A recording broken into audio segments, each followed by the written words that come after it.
Hello and welcome to today's Wisdom Hour. I'm going to be answering some questions today that have been sent in to me by using surrogate muscle testing.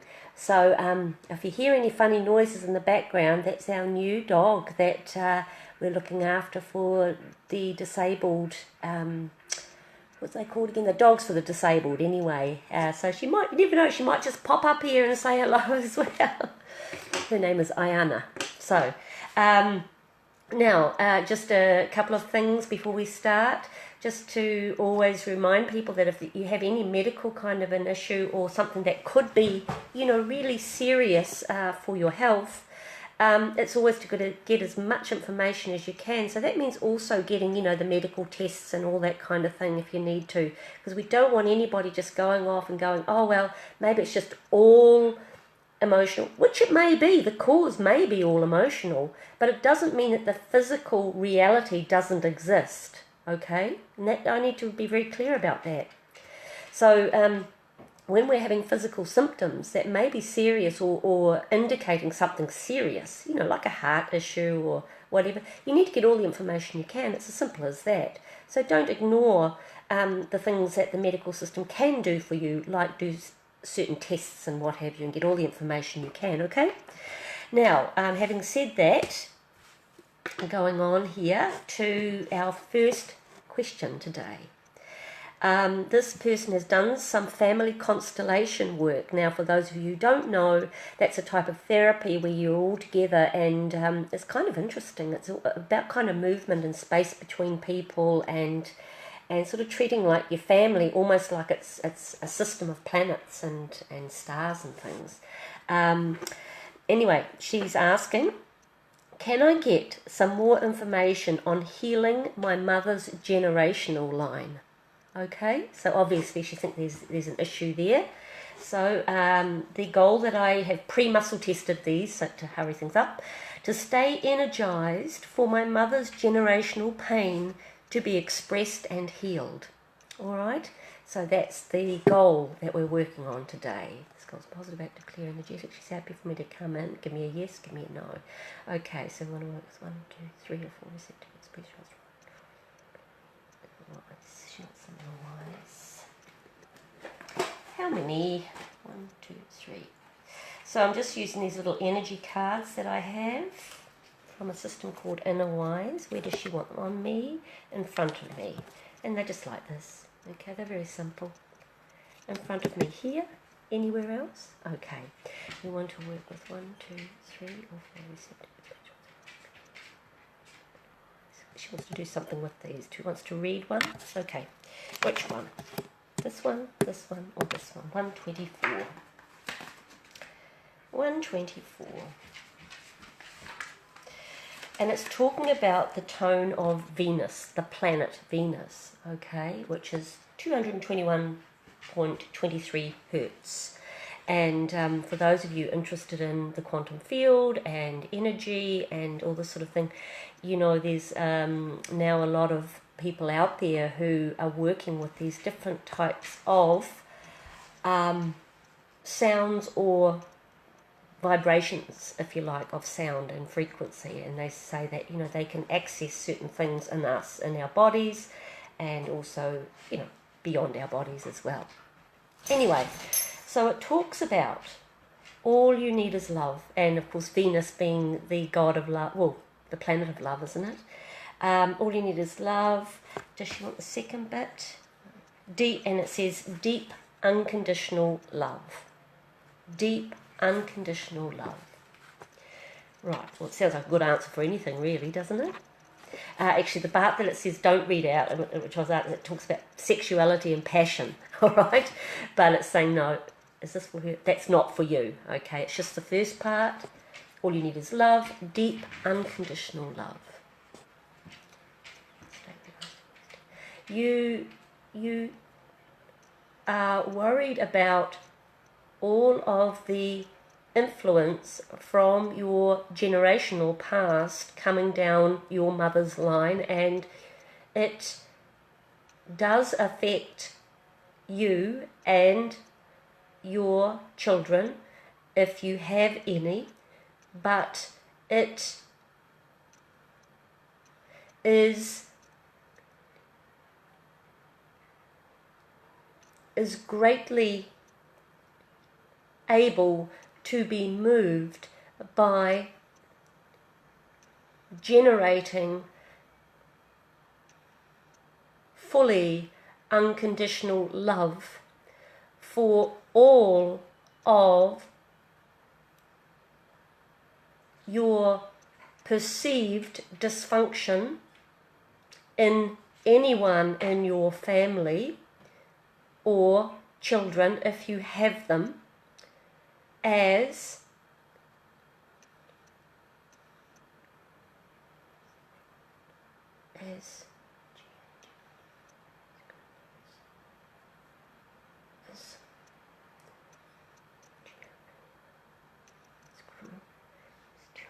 childhood, so it's GRU, it's GRU, it's a childhood thing, as childhood pain that was handed down and added to over the generations.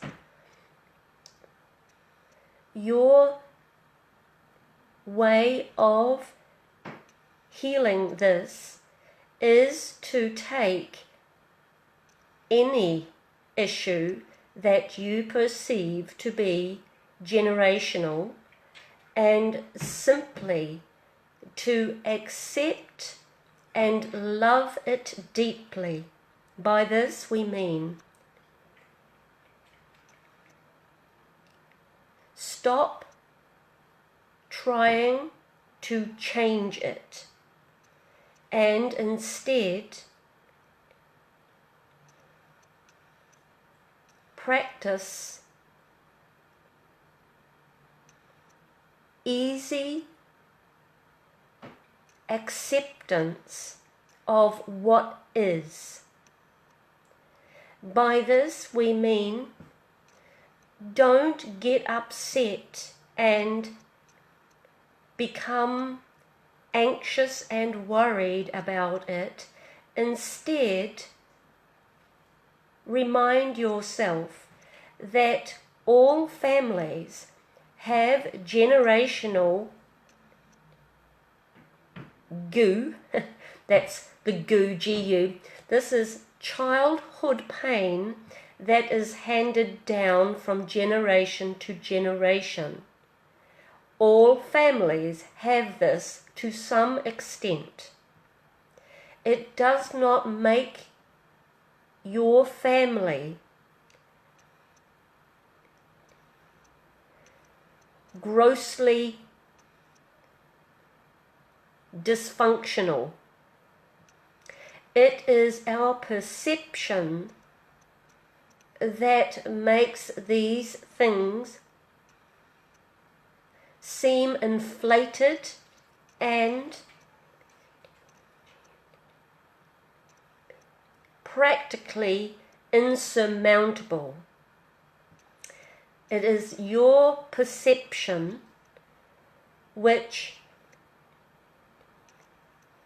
gets this generational goo stuck. The enlightened way of dealing with this is to indeed be enlightened. By this we mean keep a light attitude to it and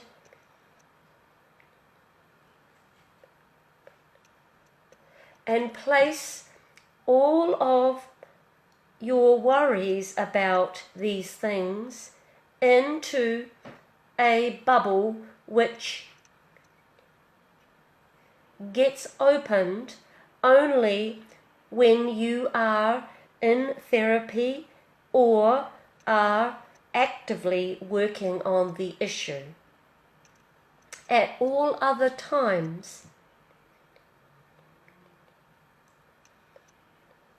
practice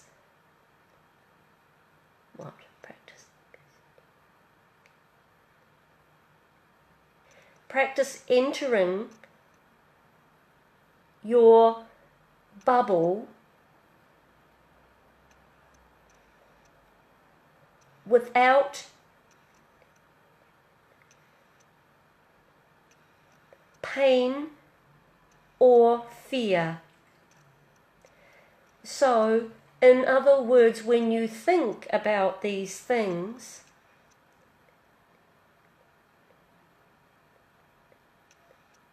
practice being light-hearted about it and even managing to have a giggle at some things. This may seem completely out of possibility for you at the moment, but trust us, it is possible. Your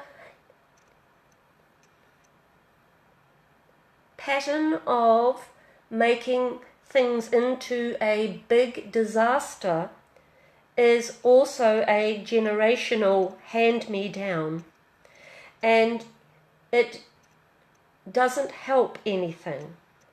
So notice that this is the truth and remind yourself of it, and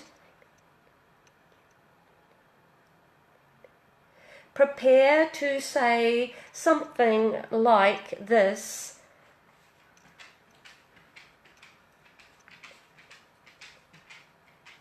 worse things happen at sea. That's a sort of a joke, okay? Worse things happen at sea. This means, of course, that in your case, hopefully, nobody has died or drowned, and there is a way to get back, and there is a way around things, whereas at sea, you know, when the boat goes down and there's no, what are they called, those little boats, yeah, rafts left, you know, this is serious. Okay, so remain light-hearted as much as possible, and understand that in this light-heartedness you are actively choosing to love all parts of your family members and beyond, and accept them and it for what it is. This is greatly healing, even though you may doubt this. Anything else? When you do this, your family is able to enter a field of energy which is extremely healing, and won't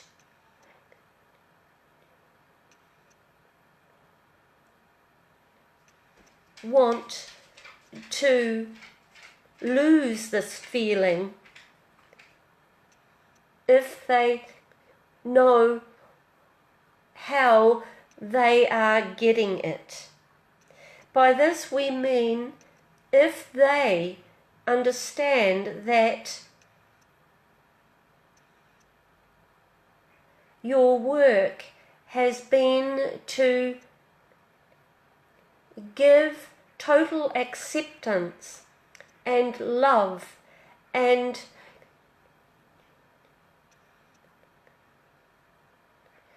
wonderful energy to anything you perceive as dysfunctional,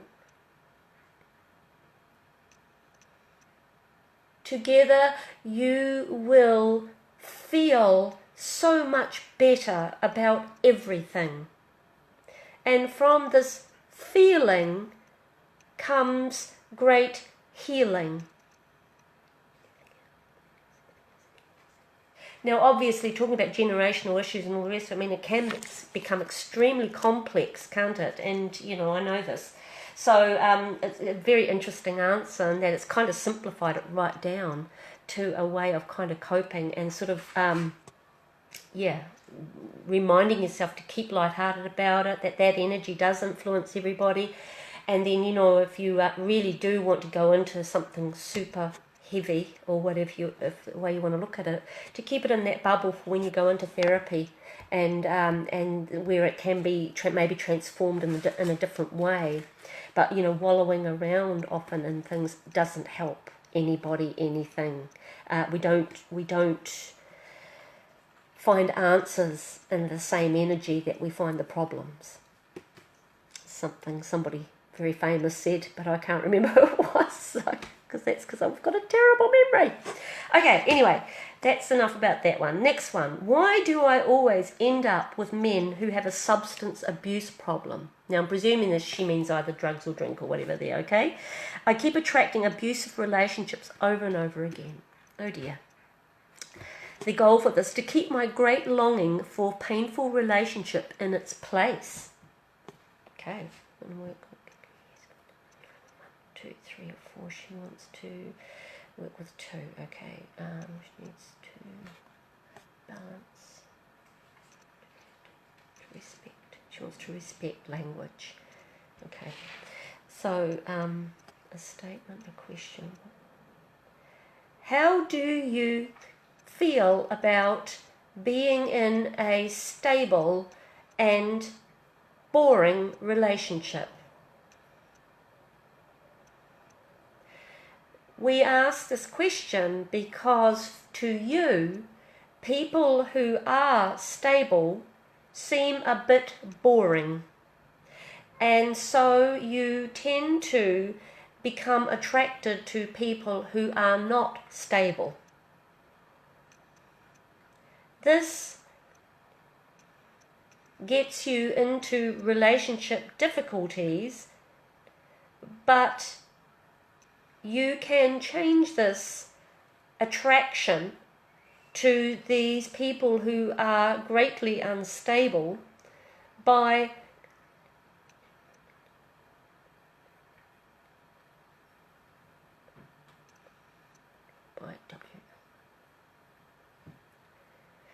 creating the excitement and enthusiasm and wonder in yourself and in how you relate to the world, instead of looking for it in another person. When you meet your own needs for excitement and spontaneity and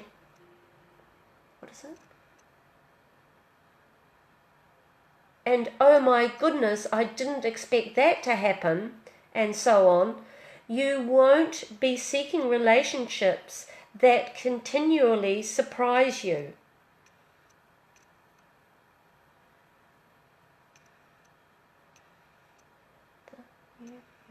Question, statement, my statement, your statement. You won't cure this attraction to men who are getting energy from suppressing their own great fear and pain. You will find it through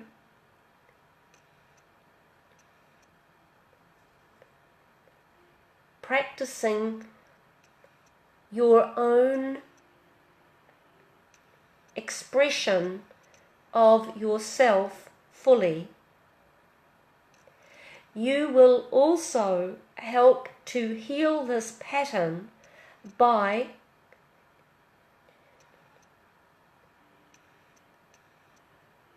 working towards a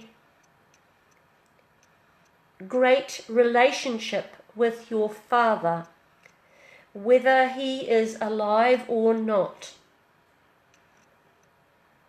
Here there is pain and lack of acceptance, and you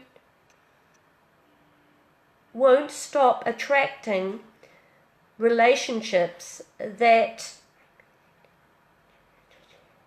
mimic the lack of respect and understanding and general feeling of abuse that you feel unless you can heal this primary relationship. Okay. Work towards knowing your relationship with your father in a much deeper way, and understand that this relationship won't change unless you change. Anything else? Okay. So, do I need to say anything else about that? I don't, do I? No, I need to keep moving. Oh, because time is going. Okay, the next one. I'm not happy where I'm living. I feel stressed, anxious, and isolated. What can I do about this right now? Okay, and it says to enlist, the goal I tested for this, to enlist my eager energy for a place that is safe. Okay, so we want to work with this. Work with 1, 2, 3, 4. Permission, receptive, right draw, reasonable play, read something. I need to read, she needs to read. It is a she. She needs to read her. Hello, Anna. Hello, Anna. It's my dog. She's just new today, so I'm just making sure she's okay. You need to read your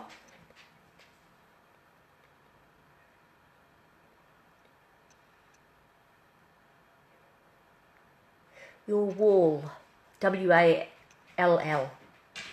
The wall in front of her, the wall behind you.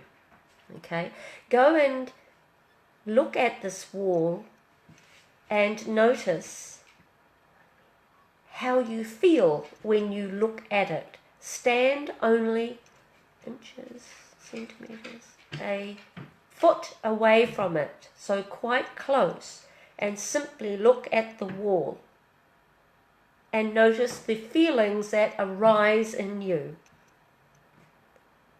These feelings represent how you internalize.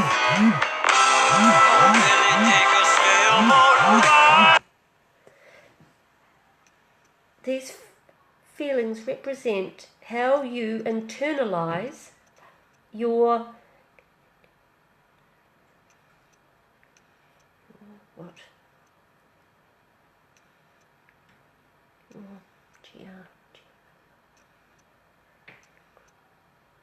this is child. Your childhood wish for safety and security.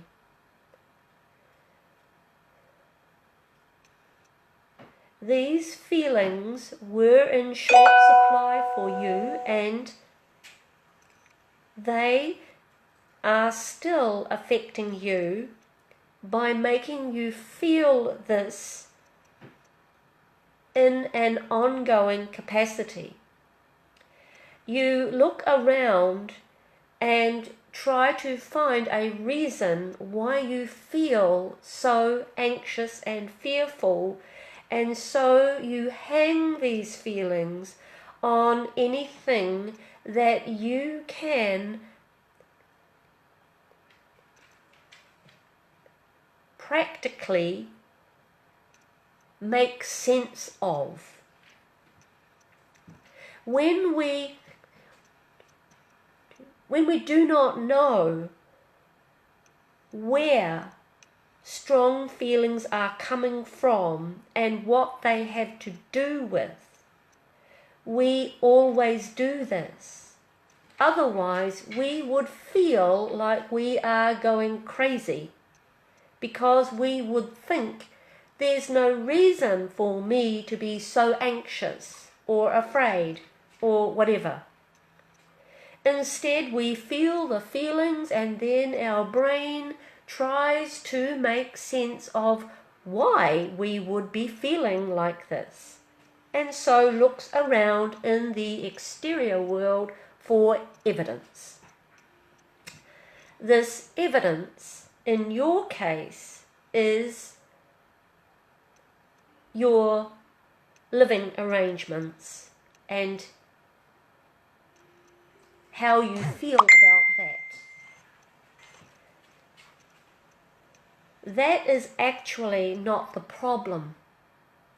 The issue is about your inner sense of safety and security, and this is where the work needs to be done. When you do this work, you will feel very differently about your environment.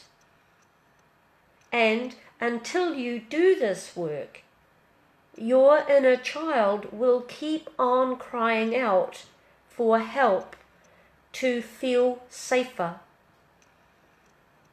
So you can start by imagining your, is it an age? 10-year-old self in front of you and ask her how she is feeling, and if she doesn't want to say anything because she is too scared or she doesn't believe that you are there to help or whatever, simply look in her eyes and notice what she is feeling. Then, like a great parent, have a conversation with this child, make her feel safe and secure, knowing that you have her back and that you, as an adult, can take care of things. Give her physical support, like a hug, or hold her hand, or sit her on your knee, or anything that makes her feel secure and wanted. And address anything she expresses or that you see in her eyes by being gentle and kind and giving her what she needs to be safe and secure. That's something you can start with, okay? So that inner child work comes up because, look, you can ask just about anybody these days, psychotherapists, and that we all know that 99.9% of our stuff, most of our stuff comes back to the child because that's where we were programmed, and that's where we get tripped up because the programs, they got in there and we didn't know, and we don't even know that they're running us half the time. So that's, that's where sometimes we need to do a little bit of delving and sort things out as adults. And it usually only comes up for us to deal with as adults when we're ready, to look at things in a different way. We have the understanding and maybe a bit of life experience to help us to understand things in a different way and choose, give a different meaning to the things that happen to us. Because as the child gets stuck in the meaning, okay? Because they didn't have anybody to help them give it an empowering meaning, a meaning that helped them to feel bigger and better, or more able, or more in control, or whatever. And that's why we use the reparenting idea to literally help them through that, help that part of you through that, to where we get stuck developmentally. All right, a bit garbly, but I hope it makes sense. Now, next one. I have an old pattern of befriending people I don't feel comfortable with and I'm not authentic with. It doesn't end well. How can I change this pattern? The goal I muscle tested for this was to stay open to people who want my... Sorry, I can't read my writing. I take them off the screen because I can't see them properly on the screen. To stay open to people who want my highest good and get clear in my recognition of those who don't. Right. So, staying open to people who want my highest good and being clear, able to recognise those who don't want my highest good. Okay. So, give me a yes, give me a no, she's happy for me to come in. We want to work this goal through 1, 2, 3, 4. Tap in touch with health. I'm to hold, she's to hold. Okay, so I want you to hold on absolutely on your navel. Okay, both hands on the navel, please.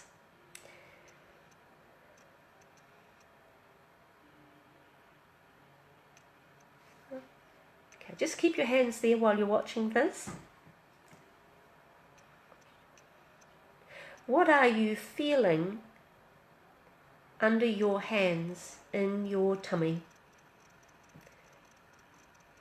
How does this feeling relate to your ability to know who can be a real friend to you and who can't? These gut feelings are very reliable, but you choose not to listen to them and override them with your pattern of wanting to be there for everyone. This doesn't serve you, because the truth is everyone is walking their own path, and not everyone's path is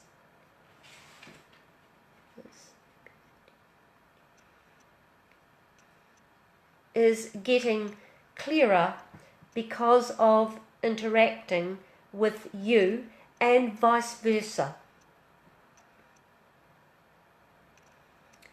So in life, there are people we will engage with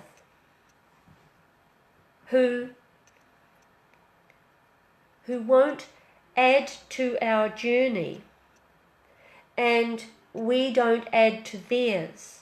We are on different paths, and that's perfectly okay. And we don't wish them anything but love and happiness and good things.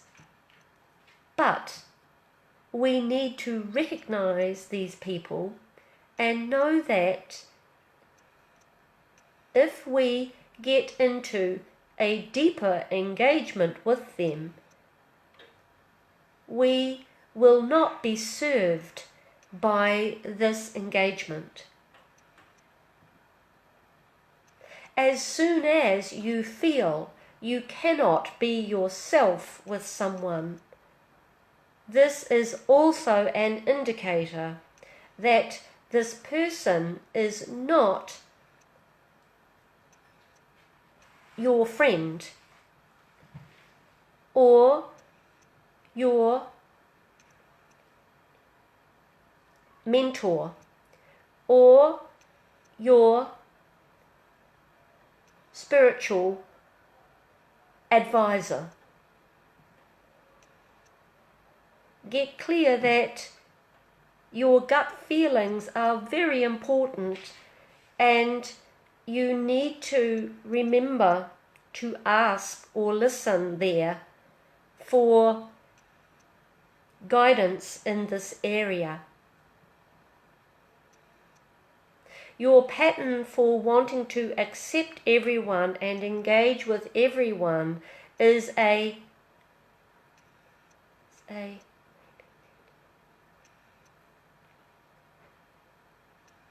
general fear of not being good enough. That's where it comes. Okay, saying that's where it comes from. So you look for validation from everyone instead of understanding that you are good enough, you were born good enough, you will always be good enough, and that's simply the way it is.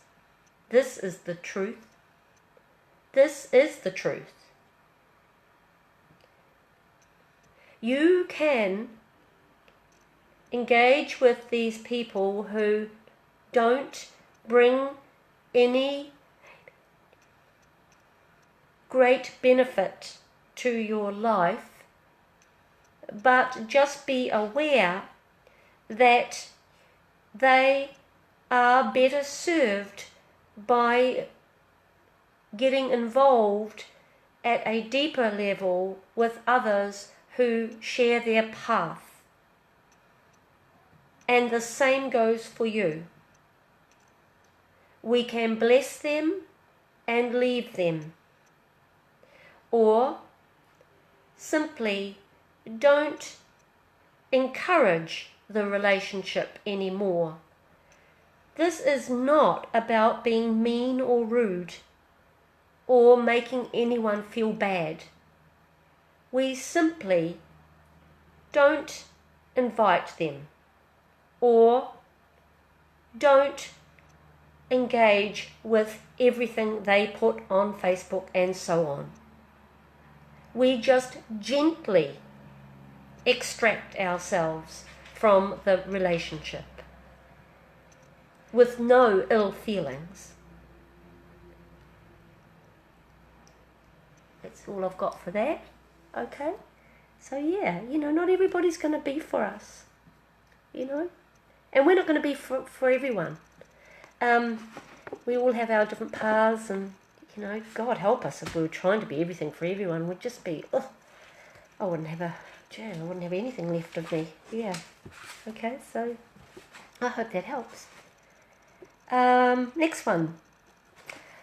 I feel disconnected from some of my long-term close friends. Does this mean I should move on, or that I need to meet new like-minded people? Well, actually, it's a little bit similar, isn't it, to the other one? How do I meet new people who are on the same page as me? Right, so the goal I got for this, right, was to stay enjoying my old friends while meeting people who place their lives with their great spirit and are interested in their own development. Well, that's a bit of a long goal. Gosh, I better read it again. To stay enjoying my old friendships while meeting people who place their lives with their great spirit and are interested in their own development. Okay, you'll make of that what you will. Hello, sweetheart. Hello, Anna. Come here. Good girl. It's a pity that she's not a bit taller. You could see her. I wonder if you can. Oh, here, say hello. Hi, Anna. Hello, darling. You're a good girl. Yeah. I don't know. Could you see her? Anyway, she's there and she's gorgeous. She's very sweet. Yes. Hey, darling. So, back to the question. Now, okay. So, give me a yes. Give me a no. We want to work with 1, 2. Let's work with. Let's 2. Respect or resource. Okay, through a question, a statement, an I statement, a you statement. You can't get your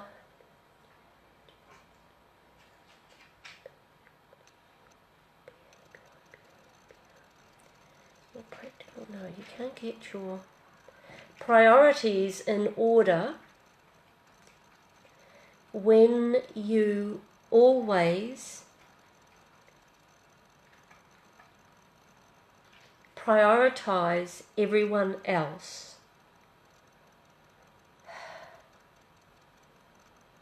This is the way you engage with all of your friends, including your old ones. And when they have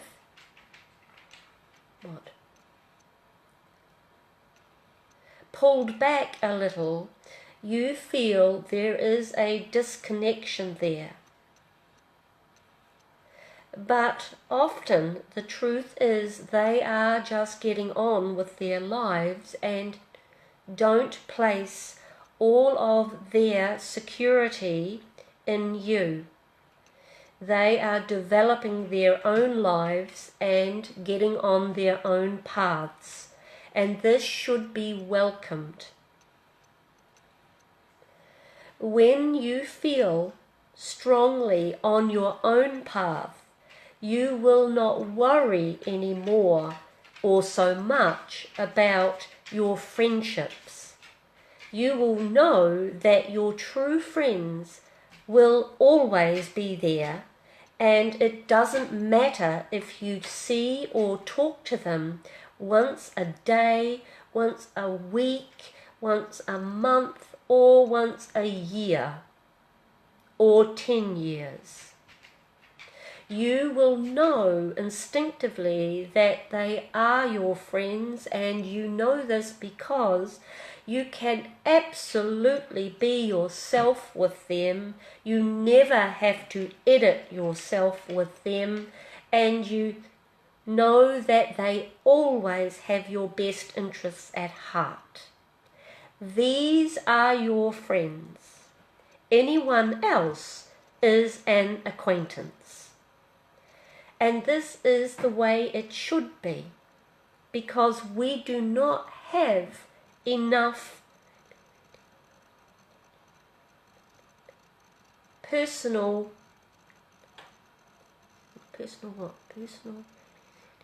energy to meet the needs of deep friendship with too many people. This is part of being in a physical body and having the limits of time and space.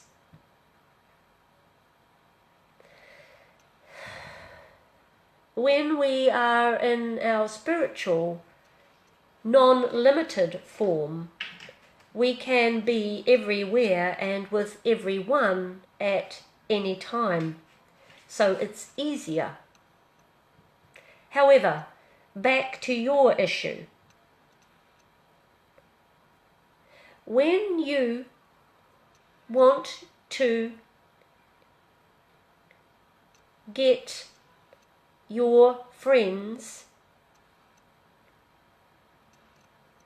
to listen to you about what is important to you at the moment, you may find that they don't really understand because they are not into what you are currently into.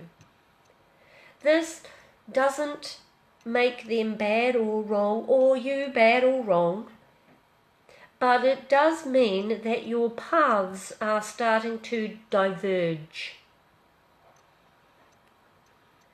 Don't become upset about this, because this is about making way for new people to come into your life, those who are more attuned with the path that you are currently on.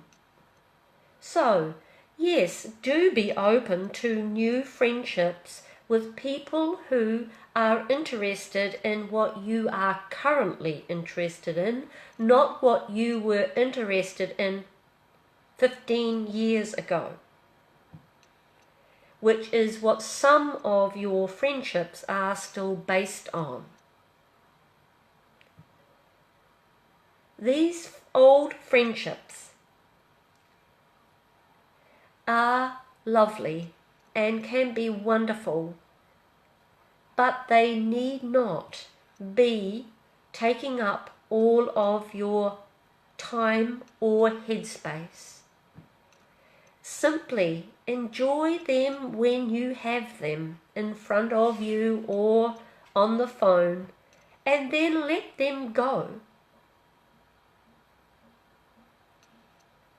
And realize that everyone's path may take them in all sorts of directions.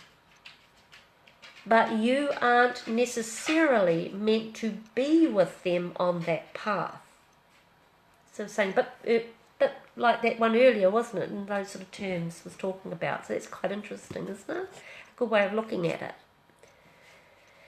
This doesn't need to cause grief. Oh, that's my dog. Hello. Give me some attention. Hello, darling. This doesn't need to, need to cause grief. All right. So imagine that you are on a great roller coaster ride and prefer to be seated by this one or that one, and in front of you in another car are some of your old friends who are also on their own trip but don't need to engage with your car.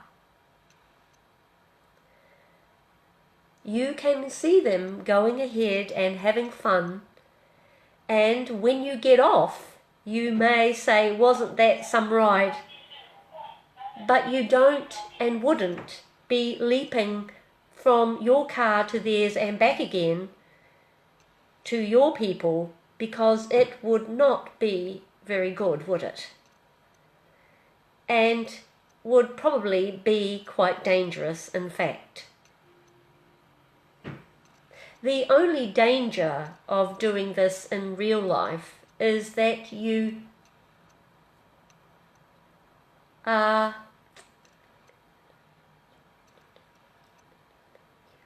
stopping your forward momentum by always pulling yourself back into the relationships of the past. This is done for a sense of security, and when you feel truly secure in yourself and able to engage fully with your own path going forward into a life that is exciting and interesting, you simply won't have the inclination to be worried about this one or that one and who does like you and who doesn't and why not. It just won't be an issue anymore, because your focus will be ahead of you, and if there are people walking on that same path with you, they will be there, but you won't have to be chasing them down or trying to get their attention. That's all we've got for you on that, okay? Hope that helps you. Right, last one. How are you going, Ayana? You all right over there? Last one, it says, I've got a lot of stiffness and clickiness and pain in my neck. It's hard to turn my head, and all activities are uncomfortable when it's bad. I thought it was posture related, but now wonder if it has an emotional component, because massage and osteopathy have not helped. Why do I have a pain in my neck, and what can I do to help it? Okay, so what I got here was to stay getting to know my ET. What an interesting goal. Now, I hope that you are old enough, young enough, or whatever it is, probably old enough at this point, to know about ET. ET, of course, was that little alien who came down to Earth, and those kids had to sort of rescue him. So the goal, it says here, is to stay getting to know my ET. You know, ET, phone home, this little glowing finger. Okay, so what is this about? This is kind of cute, isn't it? Okay, so I want to work, give me yes, give me no, I want to work with 1, 2. So resource, respect, to balance language, environment. Okay, balance language. Through a question, a statement, a I statement, a you statement. Youth are getting your feelings about your life confused with... Sorry, I just heard the dog. What are you doing? Oh, she's okay. You're getting your feelings about your life confused with your nervous transmission in your body. And this happens a lot. It doesn't mean your pain is not real. Your pain is physical and real. But the source of this pain is coming from an emotional cause and an entirely different place. The pain in your neck signifies that you find parts of your life to be a pain in the neck, and you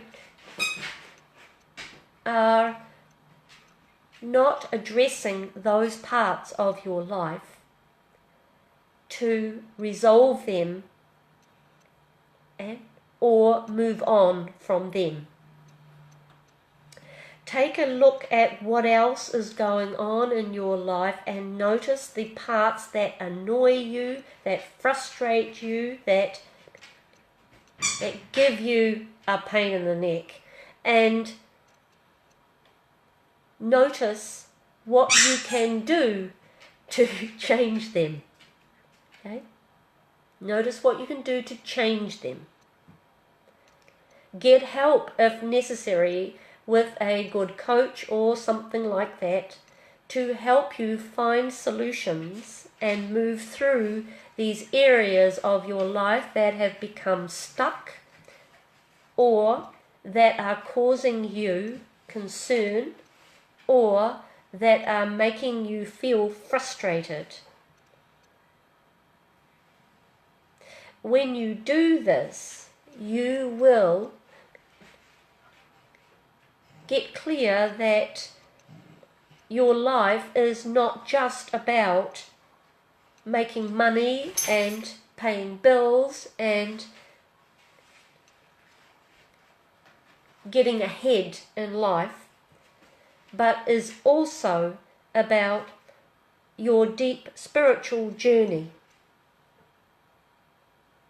This spiritual journey is represented in the goal of this question, which talks about E.T. phoning home.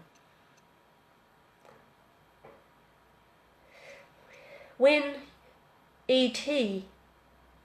realized that he was stuck here on earth, he got very distressed and he did everything he possibly could to reconnect with his true spiritual home. And he got allies to help him. They were children, of course, but they still helped him. And eventually, I think they got the parents to help as well. Correct us if we're wrong. Haven't seen that movie for a while. Oh, Jesus. I don't know where that's coming from. Is that from me? Yeah, say that bit was from me, okay? Not, that wasn't, yeah, no, sorry about that. That's me going off track a little bit. Okay, so, when you take a good look at your life, you will realize that all of the things that are literally giving you a pain in the neck are getting you to turn towards your spiritual home. And like E.T., you must think about what you can do to connect with your spiritual home. of course, that home resides in you. But to connect with it requires practice and energy put into your search. Even though it is there, you will find that all of your conditioning and environment conspire to keep this hidden from you. But it is there, and it is there all the time.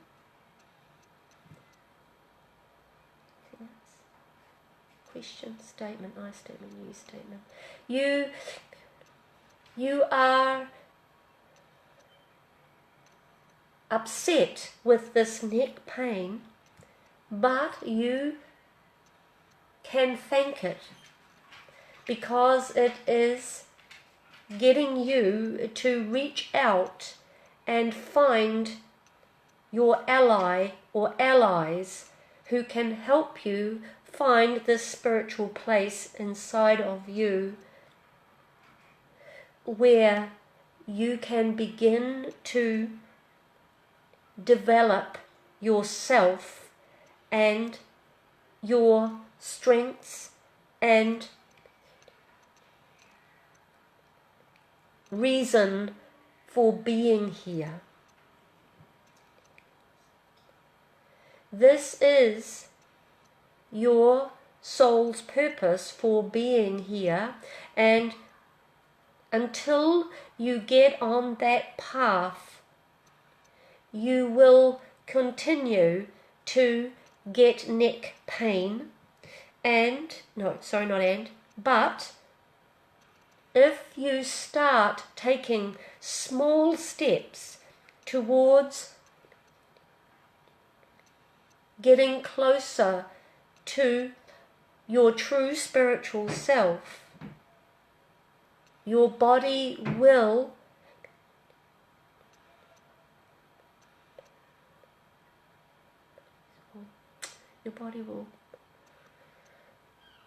present you with its approval.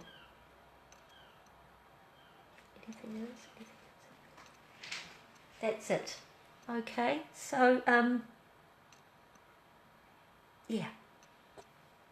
As I say, please don't think that when we talk about something coming from an emotional source or a spiritual source or whatever, that we're saying, oh, well, it's just not even real, that pain, it's coming from some woo-joo, whatever, It's not what we're talking about, what I'm saying here, what we're saying, they're saying, whoever, your intelligent self that seems to that I hook up with, is basically saying, yeah, it's real pain, and it's because it's your body is giving you a real message, and it won't be put off.